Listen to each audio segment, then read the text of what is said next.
Let me ask you a question about open source. So we have these closed source models, they're excellent. Yeah. We have these open weight models. Many of the Chinese models are incredible, absolutely incredible.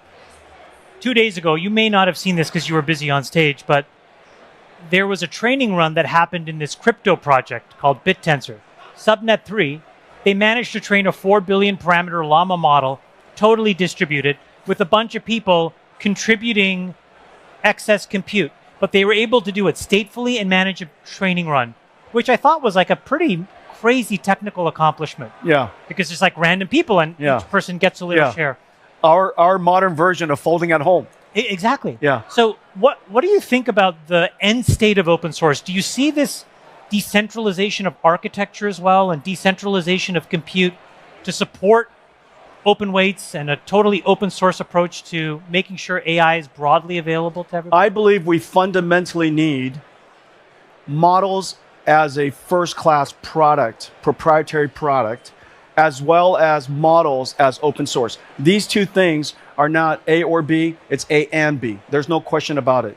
And the reason for that is because models is a technology, not a product. Models is a technology, not a service. For the vast majority of consumers, the horizontal layer, the general intelligence, I would really, really love not to go fine-tune my own. Right. I would really love to keep using ChatGPT. I love to use Claude. I love to use Gemini. I love to use X. And they all have their own personalities, as you know, which just kind of depends on my mood and depends on what problem I'm trying to solve. You know, I might do it on X or I might do it on ChatGPT.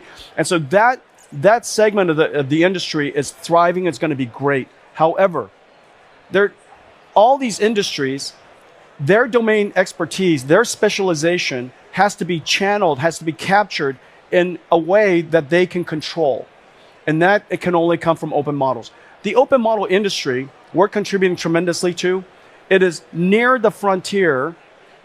And quite frankly, even if it reaches the frontier, I think that products as a service, world-class products models as a product is going to continue to thrive. Every startup we're investing in now is open source first and then going to the proprietary models. Yeah, and the beautiful thing is because you have a great router you connect it to, on first day, every single day, you're going to have access to the world's best model, and then it gives you time to cost reduce and fine tune and specialize, and so you're going to have world-class capabilities out to shoot every single time.